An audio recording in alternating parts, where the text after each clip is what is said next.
Welcome, everybody, to the Monday edition of the ARMOR Report. Thank you so much for joining me. I'm your host, Brett Rosenthal.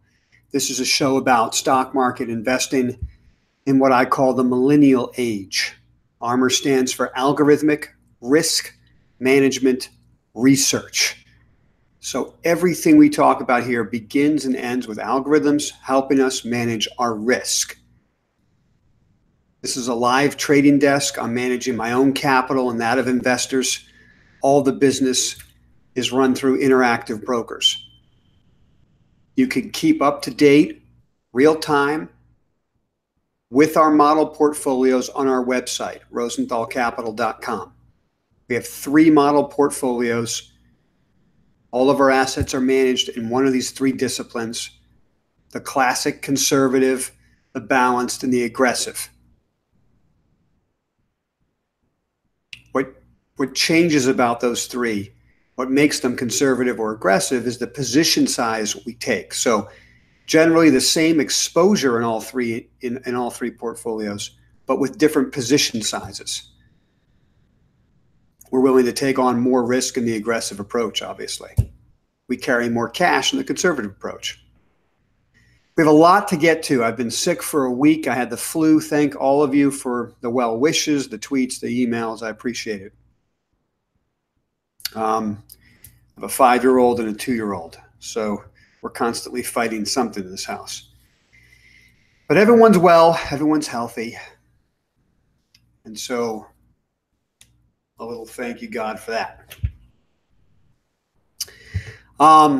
Major changes occurring across different fronts. So today what we're going to do is address the equity indexes. To start there, we use our algorithms that are designed for the volatility of each index that help us know when to increase exposure or reduce exposure, or in some cases get short. Very few cases get short. Then what we're going to do is discuss the cannabis space. Anybody who's been following the ARMOR Report since August knows this is the single most important investment theme on this trading desk. And we are doing tireless research to gather information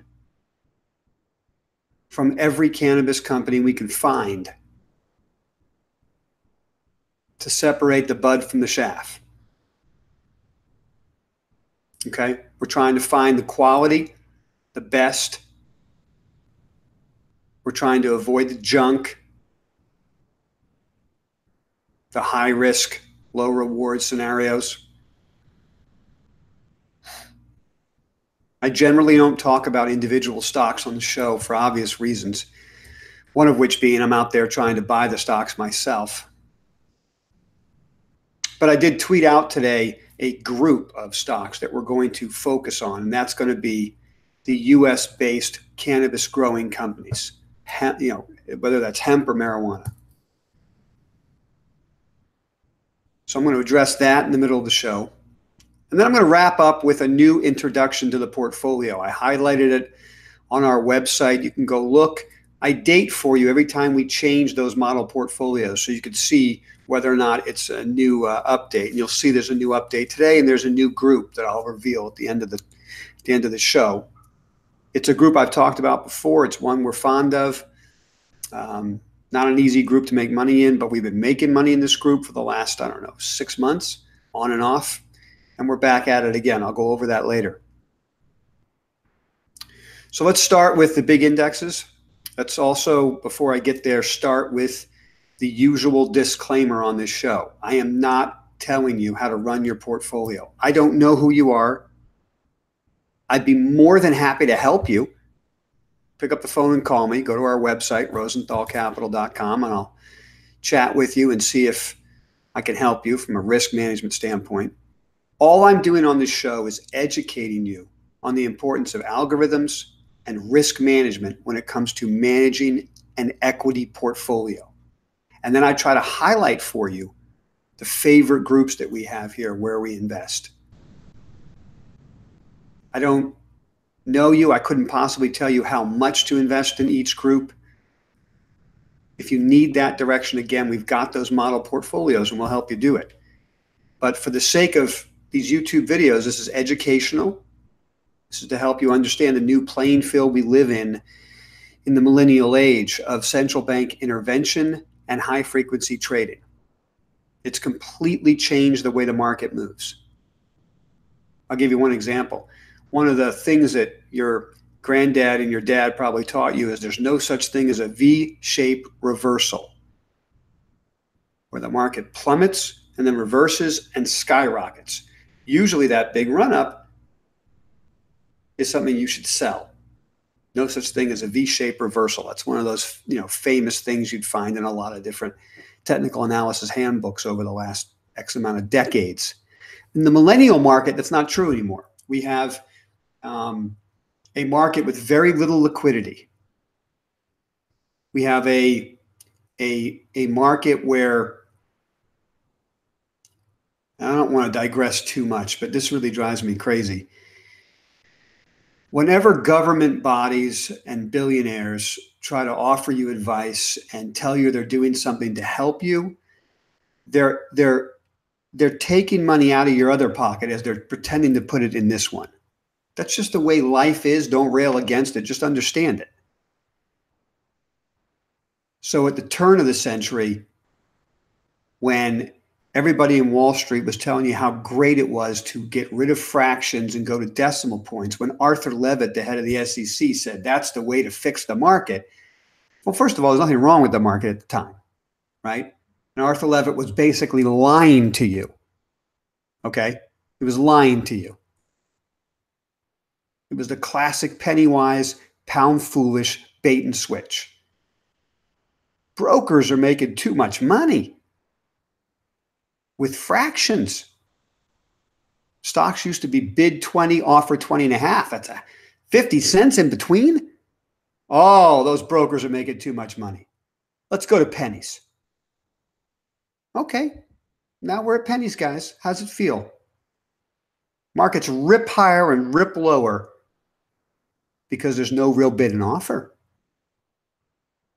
Brokers can't make any money at a half a penny. So they don't stand up for supply. They're not in there making markets. Instead, thank you, Arthur, you ushered in the era of high-frequency trading and algorithms. Now nobody knows where the real bid and offer is. Everything's in a dark pool. Wow, thanks. Thanks for helping me out. Thanks for helping the little guy. Give him a couple pennies in his pocket because you tighten the spread and ruin the liquidity of the market. Thanks. There's a waste. There's a waste. Didn't save you a penny. Oh, it allows you to trade online. How's that going for you? Market rips one way, rips the other way. There's no real liquidity. People can't figure out where it is, and all the institutions are trading in dark pools. So much for that little experiment. But instead of being upset about it, right, we wrote algorithms. It's the new playing field. And V-shaped rallies are real. They're real because that collapse in December was a liquidity vacuum. With high-frequency trading and algorithm taking those pennies that you were supposed to be getting by going to decimals, those high-frequency traders and algorithms are taking. And let me tell you something, they're taking a lot more than pennies. No liquidity, high volatility, rips shares out of shareholders and investors' hands. These guys make a killing on it, and it's a lot more than the 50-cent spread, I'll tell you that.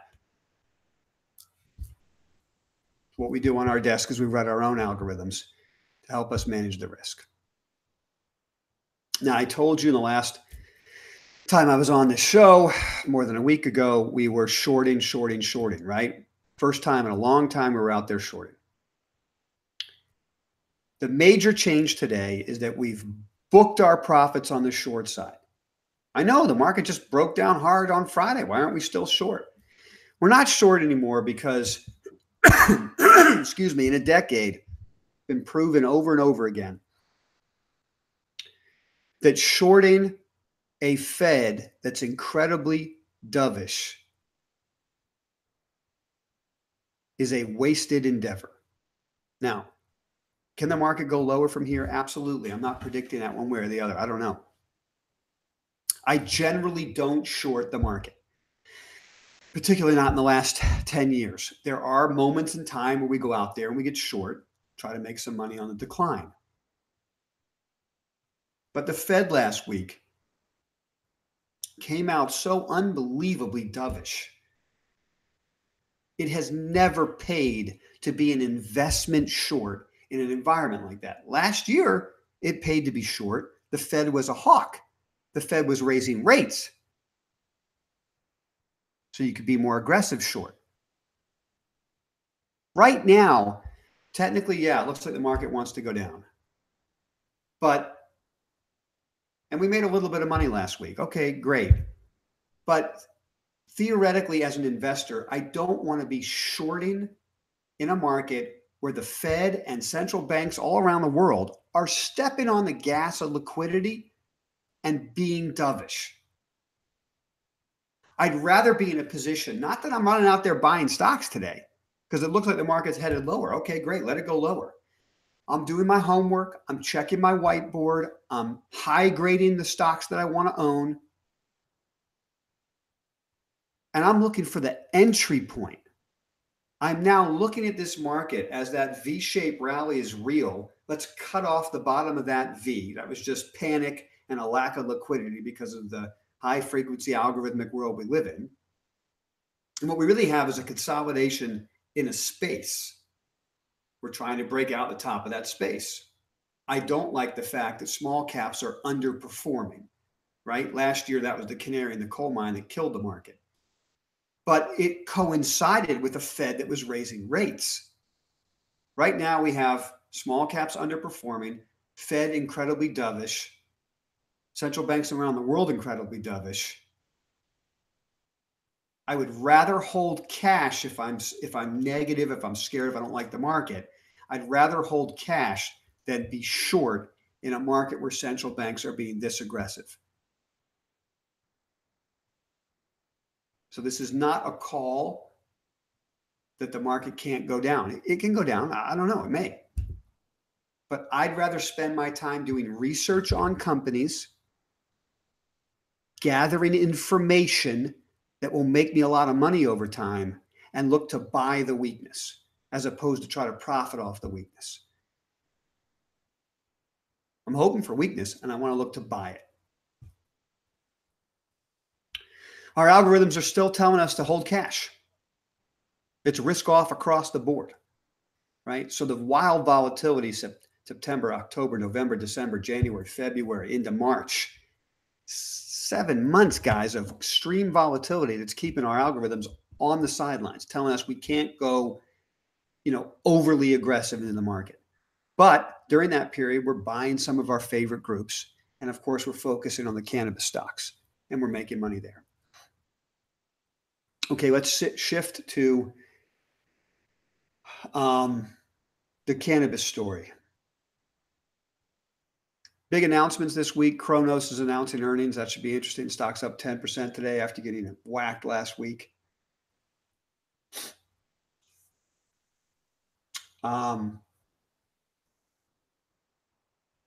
These aren't really earnings stories yet. The stock actually goes down because the earnings aren't good enough. It's kind of a buying opportunity. It's not. These stocks are not going up and down on earnings yet. That's later in the cycle. Right now, they're concepts. So weakness on earnings doesn't really mean anything.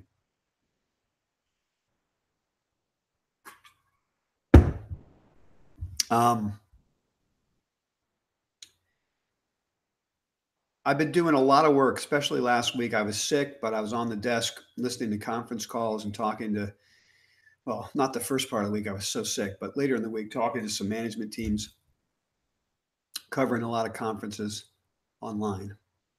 And I've been working on this thesis for a bit here. I've shared it a little bit with you. You guys have heard me talk about the importance of Charlotte's Web, one of our biggest positions. This is not a recommendation for you to run out and buy it today. Not a recommendation to run out and buy any of these stocks today. They've been on fire for the last week. Maybe you guys saw the earnings announcement of Curaleaf last week. That was kind of the dinner bell ringing for this whole group. These stocks came public last year. They've made a nice tight base, cup and handle bases for those of you who are William O'Neill acolytes. Now they're blowing out of those bases. Curaleaf did it on an earnings announcement. Part of that announcement was an announcement that CVS is going to be carrying their CBD products in 800 stores. That's just the beginning, guys. If you watched the CVS chairman, CEO, talk to Jim Cramer last week, he said that the reason we're doing this is that we're having customers come in droves asking for CBD product. CBD is legal in this country, made out of hemp. I take Charlotte's Web. I think it's the greatest product ever.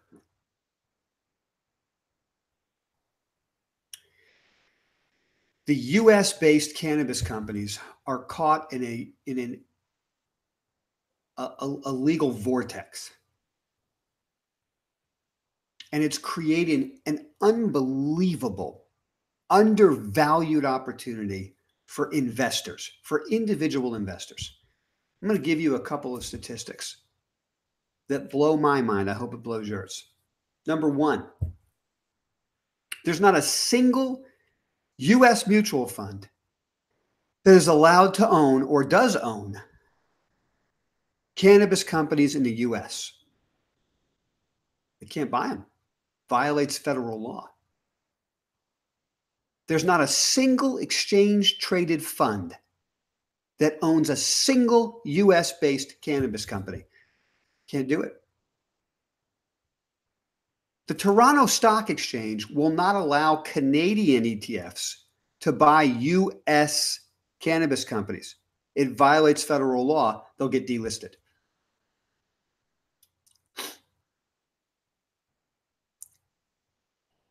Are you guys aware of the fact that U.S.-based cannabis companies cannot open bank accounts? They literally have to pay the IRS taxes by bringing in bags of cash to the IRS headquarters. They can't do a wire transfer. These are the facts of the case, and they are undisputed. It's impossible for the market to stay like this. The disadvantage that U.S. cannabis companies are facing right now, they cannot access U.S. capital markets. This is why all of these companies list on the Canadian Stock Exchange, the CSE, which is a small child or small satellite of the Toronto Stock Exchange. Many online brokers won't let you buy these stocks on the CSE. They won't let you. I had to fight through Interactive Brokers to get me, to allow me to buy some of these names. Compliance didn't want me to do it. I get it. I get it. The CSE is a small Canadian exchange with low thresholds of entry, therefore higher risk. And so compliance departments just say, we don't buy that exchange. But there's a unique situation here. These companies can't list anywhere else. I mean, Charlotte's Web's a juggernaut with its cash flow positive, selling a completely legitimate product that the Farm Bill now allows. And yet it has to be listed on the Canadian Stock Exchange. Why? It's because of the federal law in the US. And until they figure out that law, individual investors have a unique opportunity. We don't have the restrictions that mutual funds and ETFs and endowment funds and pension plans and 401k plans have. We can understand the risk and go buy these assets before the banking laws change. And when they change, these stocks are going to go through the roof. You want a little taste of what these stocks will do? Look at shares of Charlotte's Web in the last week. I submit to you that one of the reasons the stock is going up in a straight line is that an exchange-traded fund, one of the largest funds in Canada, has petitioned the Toronto Stock Exchange and has received approval to begin buying Charlotte's Web and putting it into their cannabis ETF. They petitioned the TSX and said, look, this company grows hemp. Hemp is allowed under federal law in the United States of America. Why won't you let us buy the stock? And it came back, we will. It's the only U.S. cannabis company that this ETF can buy. What do you think the stock's going to do, guys? It's not rocket science here we're talking about.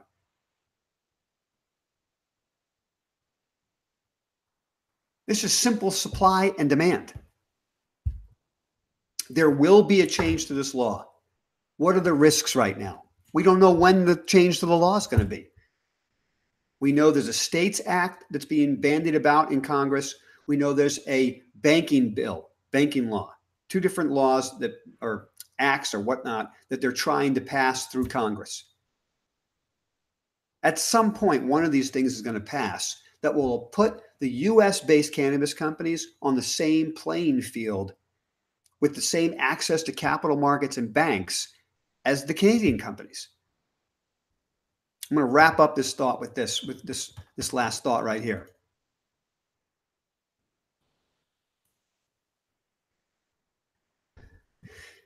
This isn't really apples to apples, but it's just going to give you an idea of the situation. Okay, listen to this. This really blew my mind. Listen to this. I was doing research on a company called Green Thumb. GTII is the symbol. I suggest you guys do research on your own about these companies. I can't tell you what stocks to buy, okay? Go do your own homework. All I can do is point you in the right direction. And you have to manage your own risk and do your own homework.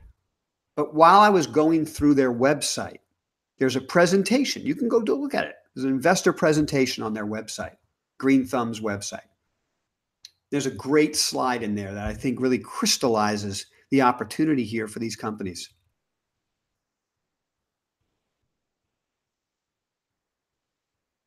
The Canadian cannabis market, the entire Canadian cannabis market, is estimated to be about $8 billion.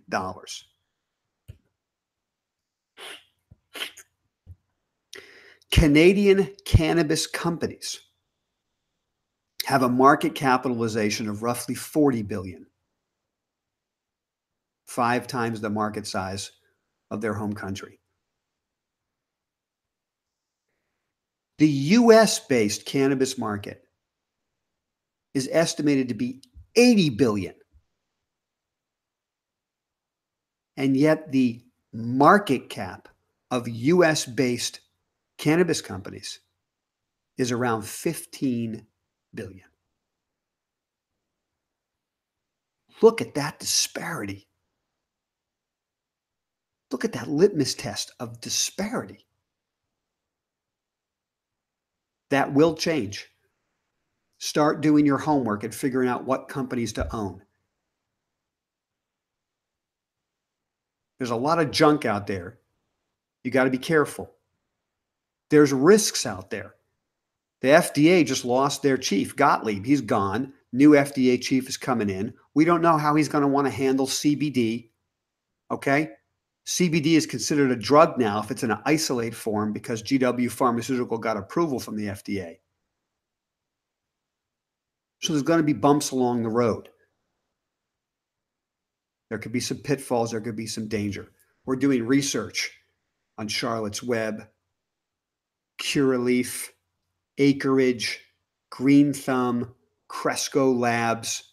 These are our 5 favorites we're doing research on, but there's other companies out there. We're doing research on a whole bunch more. I bring it up today and I highlight this group just to share with you the undervalued nature of the situation. When institutional money begins to flow into this space, these stocks will go up by multiples. And we don't know when that's going to start happening. We need some regulations and some rules that are changed. And God knows politics is anybody's game. You never know when that's going to happen. There's your risk. That's why they're undervalued. You have to determine whether or not you want to take the risk. But the value is there if you do. And if things go our way. Okay. Also, Charlotte's Web's announcing earnings this week, so that might be an interesting call to be on. That's on the 28th. How much time do I have left here? I probably should go about this. Well, I got about 4 minutes. All right. 4 minutes is all I need on this topic. I'm going to wrap up with this, guys. Okay. We're going at the precious metal stocks again. That's the group we're buying again. We've made money twice. If you're following along with us, we are in an uptrend for gold and silver companies, the mining companies, that we haven't seen in 7 years. They've been in a brutal downtrend. That 7-year downtrend has been broken. We buy these stocks when they're close to the 58-day moving average. When they rocket higher, we sell some out. We raise our stops. If we feel like we have to, we go back to cash. We wait to see how they behave. We come back at them. So last week, when the Fed got ridiculously dovish, these stocks performed wonderfully right at the 50-day moving average and reversed. On that reversal, we put our position out long again. We used GDX and GDXJ to do it. You can go out there and buy the individual stocks. Feel free. I like the ETFs. It makes it easy for me. So we're getting exposure to that space again. Those stocks look great. I'm not going to twist your ear about, or bend your ear, however you want to say it, about the merits of gold and silver and why we think they're going a lot higher. Because the reason, truth be told, we've thought that for 7 years, okay, and it's been wrong. And this is the first year it's starting to be right. So I want to tread cautiously. I don't want to fall in love with the idea. But if this is the year and if we're going to be right, there could be some big moves in these stocks. When Wall Street finally falls in love with this space again, there's a very small amount of market cap out there, and these stocks go up a lot. So the reward is worth the risk. And everything I do on this desk, every stock I look at, every investment theme we look at, every investment we take, it's based on whether or not we're on the right side of probability and statistics and whether or not the reward is worth the risk we're taking. We think it is here. That's why we're getting long this space again. I hope you guys are safe out there. I hope you use weakness to get long and strength to book profits. I hope this has been helpful. Thanks for listening. I'll talk to you guys again tomorrow.